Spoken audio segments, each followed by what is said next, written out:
Bapak Ibu jemaah sekalian yang dimuliakan Allah Subhanahu wa taala, harus kita fahami satu hal, terutama dalam perbedaan pendapat dalam soalan fikih. Perbedaan pendapat itu salah satu hikmah dan sunnatullah. Kenapa ada perbedaan pendapat? Karena pemahaman dan fikiran manusia berbeda. Oleh karena itu, tidak akan bisa satukan umat dalam satu pendapat. Yang bisa disatukan dalam satu pendapat kalau sudah ada jelas-jelas perintah atau larangan dalam ayat maupun dalam hadis. Kenapa muncul berbeda pendapat? Contohnya nisfu Sya'ban. Memang ada hadisnya. Ada hadis apa? Hadis yang disahihkan Syekh Al-Albani rahimahullah. Syekh Al-Albani salah satu ulama yang terbaik sedunia. Dia sudah diakui sebagai ulama ahli hadis, teliti hadis ini dan beliau menyampaikan hadis ini sahih. Dan riwayat bermacam, ada Musnad Ahmad bin Hanbal, ada Musannaf Ibn Syaibah, ada Tabarani, ada Baihaqi, banyak riwayat. Yang di situ Rasulullah SAW menjelaskan, Inna Allah la yattali'u, Allah Subhanahu wa taala memandangkan atau melihat amalan-amalan hamba. Di riwayat Allah melihat hamba-hambanya di malam nisfu Sya'ban dan Allah mengampuni semua dosa-dosanya kecuali dua orang. Yang pertama, yang berbuat syirik. Itu tidak diampuni Allah. Kalau dia taubat, ya jelas dengan taubat Allah ampuni. Yang kedua, musyahin. Musyahin itu seorang penahan marahannya atau penahan dendamnya. Atau termasuk juga orang-orang yang suka menebar fitnah. Adu domba, isu orang sana, isi sana. Jadi, perbuatannya tidak sesuai. Malah dia memfitnahkan supaya ini berpisah umat, berpecah umat. Ini juga termasuk orang yang tidak diampuni Allah Subhanahu wa taala. Jadi lewat hadis ini jelas-jelas menyampaikan keutamaan dan kemuliaan malam nisfu Sya'ban. Di situ ini hanya satu-satunya hadis dalam bermacam riwayat. Disitulah muncul perbedaan karena malam nisfu Sya'ban malam utama atau malam agung. Di situ Allah mengampuni dosa-dosa hambanya. Boleh enggak menghidupkan malam ini dengan salat malam? Ini muncul perbedaan. Kenapa muncul perbedaan? Karena memang tidak ada hadis yang kuat seperti ini yang menjelaskan jagalah salat malam di nisfu Sya'ban. Kalau memang tidak ada hadis yang memerintahkan menghidupkan nisfu Sya'ban dengan salat malam, boleh enggak kita lakukan? Jawab. Kenapa boleh tapi tidak ada perintah?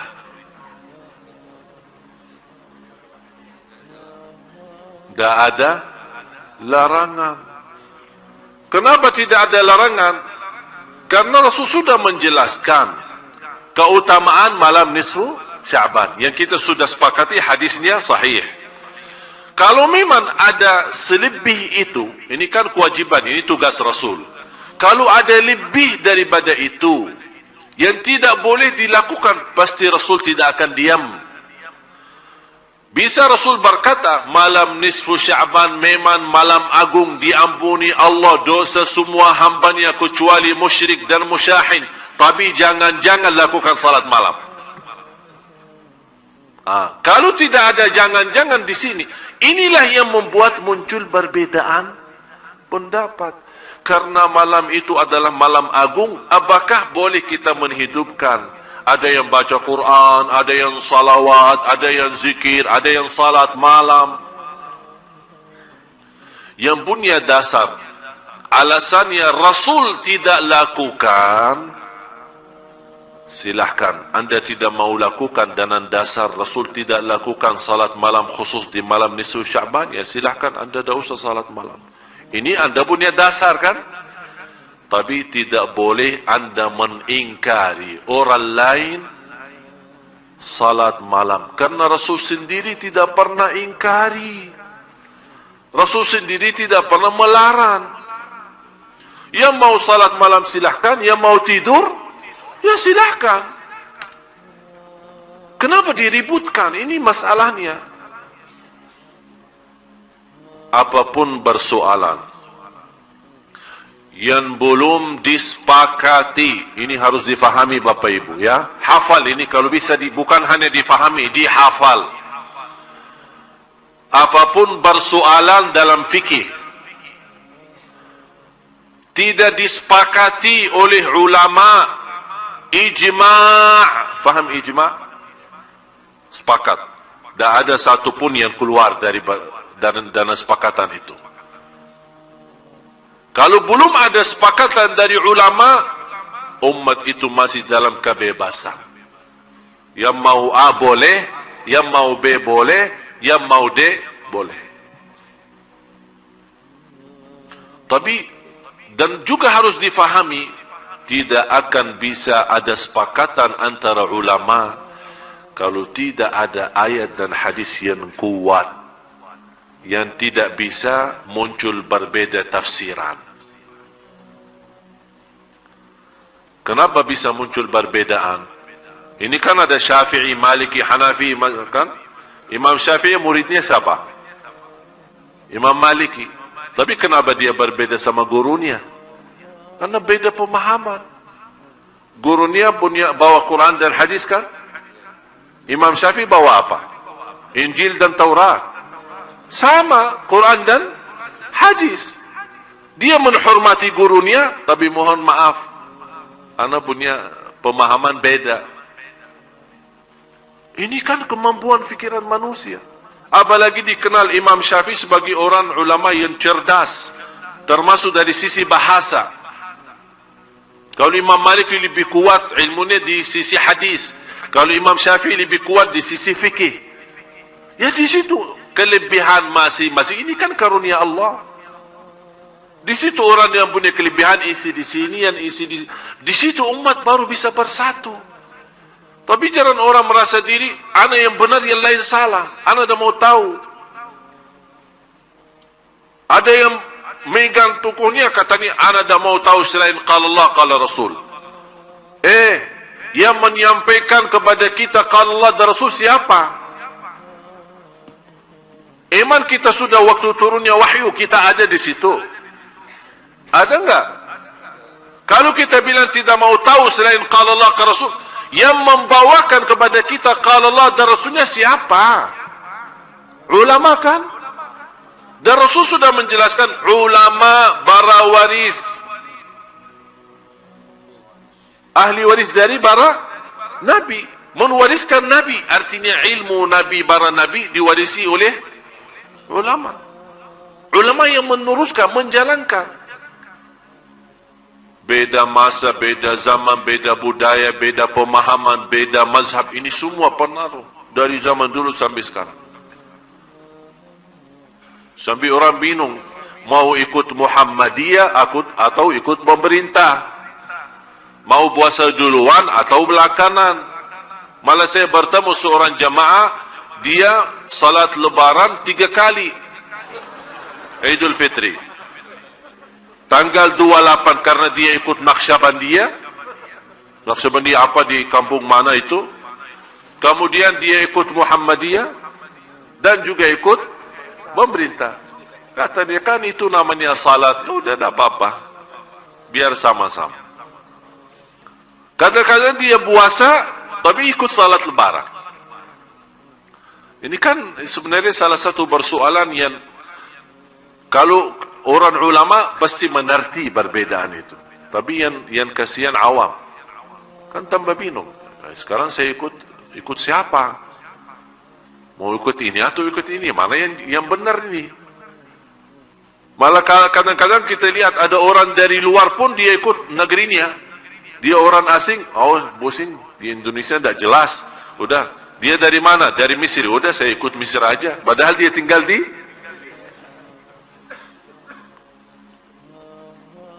supaya harus Bapak Ibu, menurut saya inilah saatnya jamaah kita ini, umat Islam di Indonesia, dinaikkan kualitas ilmunya. Naik, harus faham. Supaya jangan, karena saya punya prinsip, man kathura ilmuhu qalla inkaruhu. Semakin banyak ilmunya seorang akan sedikit mengingkari perbedaan. Kenapa sekarang banyak muncul ingkar, ini tak boleh, ini boleh, ini tak boleh? Karena mereka belum faham. Hanya faham dari satu sisi. Kalau kita perhatiin angka 7 bahasa Arab, bisa diketik angka 7 enggak? Bisa enggak? Tidak ada Arabnya. Makanya ada Arabnya dong. Sabun ceramah orang Arab asli kok tidak ada Arabnya. Ada satu cerita yang saya buat dari angka 7. Kalau angka 7 Arab itu begini kan? Fe ya. Kalau 8 fe balik ya. Saya waktu ada satu persoalan dapatan sama satu orang. Ujung-ujungnya tidak selesai. Udah saya bilang begini. Saya tulis angka 7 V ya. Saya di posisi di sini. Beliau di situ. Pak, tolong bacain. 8. Maaf Pak, saya lihat 7. Maaf Syekh salah. 8. Maaf, inti belum faham. 7. Ribut 8, 7. 8, 7. Habis itu dia bosan. Belum faham ya apa yang saya maksud. Enggak. Udah begini. Karena inti megang pendapat ente, ana megang pendapat saya. Tak akan nyambung. Udah begini aja. Tolong Pak Bindah datang sini tolong sama saya sebelahan.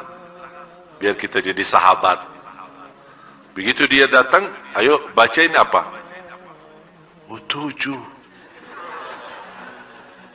Udah, ajak saya ke sana biar kita sama-sama sahabatan.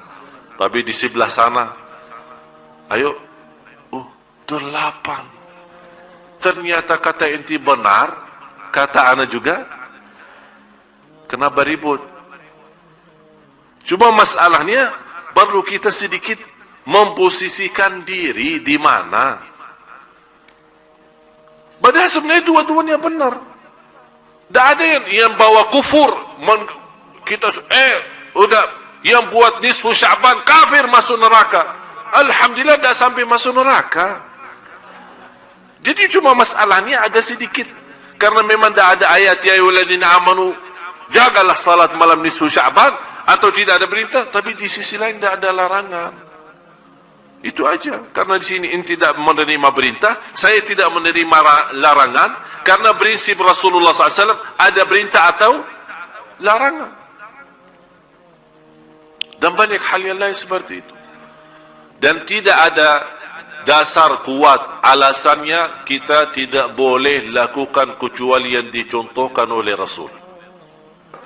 Bapak Ibu, ada satu kaidah Rasulullah SAW punya prinsip. Kalau ditawarkan dua hal, ada yang terbaik, yang terbaik itu sudah nomor 1 yang terbaik. Ada yang termudah. Kira-kira Rasul milih yang mana?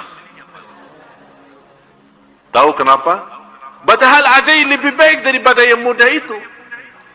demi umatnya supaya tidak beban dalam ibadah, supaya tidak rasa berat. La yukallifullahu nafsan. Bapak Ibu, Islam memang indah, indah betul. Saya justru semakin banyak belajar, semakin tahu diri bodoh. Jadi orang-orang malah justru semakin tinggi ilmunya, semakin ketahuan bodohannya. Berarti kita belum apa-apa. Jangan ada orang merasa, oh Alhamdulillah saya sudah. Jangan. Teruskan belajar. Sungguh subhanallah, semakin banyak kita akan melihat, semakin terasa keindahan Islam. Semakin akan mendalami begitu luasnya Islam. Menghormati manusia, menghormati perbedaan, menghormati pemahaman. Itu luar biasa. Dan kita tetap, Bapak Ibu, kembali kepada Al-Quran dan Sunnah. Dan bagaimana kita bisa memahami Al-Quran dan Sunnah kecuali dengan ulama? Siapa yang bisa faham Quran dan Sunnah? Ya ulama. Oleh karena itu ulama harus betul-betul yang takwa, yang ikhlas, amanah. Begitu dia memimpin jamaah, dia terangkan. Jangan Bapak Ibu memahami. Kalau saya di posisi, saya tidak memerintahkan jaga salat malam nisfu Sya'ban, dan saya tidak larang. Yang mau silahkan, yang tidak mau silahkan. Prinsip saya seperti itu. Saya ikut sahabat sejak dulu. Tabi'in yang sudah bertemu dengan sahabat. Seperti Hasan al-Basri rahimahullah. Saya punya sanad. Dapat sanad dari guru ke guru, silsilah. Tahu sanad silsilah? Megang tasbih sampai Imam Hasan Basri. Sampai Imam Hasan Basri. Imam Hasan al-Basri itu gurunya, guru beliau adalah sahabat Rasulullah SAW. Jadi salah satu pendapatnya beliau misal seperti kunut. Ini juga termasuk salah satu yang dipersoalkan. Kunut subuh boleh atau tidak boleh. Malah ada yang terlalu lebay ya. Betul. Terlalu lebay. Sampai ada orang yang membatalkan salat seorang yang tidak kunut subuh. Atau ada sisi lain, ada orang yang terlalu membatalkan salat orang atau membid'ahkan salat seorang yang lakukan kunut subuh. Jadi sebenarnya saya lihat dua-duanya berlebih-lebihan. Lebay. Prinsip saya apa? Yang mau kunut boleh, yang tidak mau kunut boleh. Sudah selesai. Anta makmum, imamnya bagi kunut, ikut. Tak mau ikut, ya terserah. Kenapa ribut? Kenapa diributkan? Oleh karena itu Bapak Ibu saya harap, oleh karena itu salah satu perjuangan saya di Indonesia, terutama khusus untuk jamaah-jamaah saya ini, saya memperjuangkan supaya kita bagaimana memiliki kualitas ilmu yang insya Allah sederhana tapi dalam. Faham dalam? Jadi betul. Kenapa? Supaya apapun yang kita hadapi, saya tidak mau Anda belajar di sini terus beributan sama orang di luar. Jangan. Tapi Anda punya prinsip, Anda sudah ngerti. Terima kasih. Yang sesuai pendapat kita, yang tidak sesuai pendapat kita, tetap sama-sama hormati. Udah sampai kapan umat ini masih terus begini keadaannya? Umat Islam di Indonesia umat yang terbesar. Coba bayangkan kalau bisa bersatu, luar biasa kenikmatan yang kita hadapi. Dan tidak akan mudah dan gampang muncul aliran-aliran yang sesat. Sekarang gampang muncul aliran Ahmadiyah dan yang lain-lain. Dan menurut saya, al-haq dan yang benar nyata dan jelas. Dan batil juga nyata dan jelas. Yang kita minta satu, saat Bapak Ibu baca Al-Fatihah, rasakan ihdinas siratal. Itu yang dirasakan. Ya Allah. Memang sekarang Indonesia lagi menghadapi bermacam-macam. Bermacam pemahaman, perbedaan. sambil tertanam kebencian, tertanam bermusuhan. Ihdinas siratal mustaqim. Ya Allah, berilah kepada di antara semua yang sudah menghadapi persoalan ini sambil membuat umat bingung, malah orang bisa tersesat. Ya Allah, selamatkan. Dengan apa? Ihdinas siratal mustaqim. Jadi Bapak Ibu, begitu anda lagi salat, tolong, kalau bisa, apalagi lagi salat sunnah, boleh stop sebentar ya. Maksud saya stop apa? Begitu anda baca, ihdinas siratal mustaqim, stop sejenak ya. Sebentar aja. Rasakan, hayati. Supaya di dalam salat kita bisa betul termasuk kita bukan hanya salat biasa, tapi isi daripada salat bermunajat, memohon. Ya Allah, umat ini sudah berantakan, saling menyesatkan, saling membid'ahkan. Ya Allah, ihdinas siratal mustaqim. Ya Allah, saya tidak mau menjadi orang tersesat. Tidak mau jadi orang hati hitam gara-gara perbedaan. Silahkan ada perbedaan, tapi jangan ada perbedaan hati. Hati ini harus terjaga. Yang kita sudah tahu, seorang yang jaga hatinya, jaga perasaannya sama orang lain, Allah masukkan dia surga. Ini amalan yang begitu luar biasa. Karena kita harap ridha Allah. Sayang sekali kalau kita beribadah dan kita merasa diri benar dan suka menyalahkan orang lain, ternyata kita yang jadi salah. Walaupun ibadah kita benar, tapi karena perasaan kita terhadap orang lain menyalahkan ibadahnya, seolah kita di posisi Tuhan. Siapa yang benar, siapa yang salah. Kita hamba, bukan Tuhan. Masalah ibadah benar atau salah urusannya sama Allah. Bisa orang salah ibadah tapi niatnya baik, Allah bisa terima. Bisa orang benar ibadahnya tapi orangnya riya, tidak ikhlas, ditolak. Jadi masalahnya di sini bukan masalah kita yang benar atau tidak, masalahnya petunjuk, taufik. Ini kuncinya, taufik dari Allah. Itu yang kita selalu jaga. Oleh karena itu, mari kita sama-sama berdoa. Minta betul-betul bersama, buka hati, tunjukkan hajat dan kemiskinan kita kepada Allah Subhanahu wa taala lewat doa. Kita harap kunci taufik malam ini, insyaallah Bapak Ibu semua mendapatkan kunci taufik. Kalau kita bisa dapat kunci taufik, subhanallah, semuanya lancar. Dunia lancar. Ini taufik tidak bisa terikat dengan hanya ibadah saja.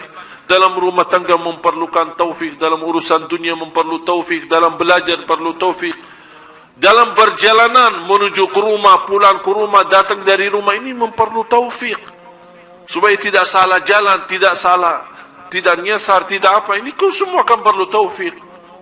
Itu yang dimaksud hidayah yang tertinggi, yang diharapkan oleh semua orang, termasuk ulama, para awliya, para salihin, adalah hidayah taufik. Yang dimaksud dalam firman Allah, ihdinas siratal mustaqim. Nabi kita Nabi SAW memohon itu. Ihdinas siratal mustaqim.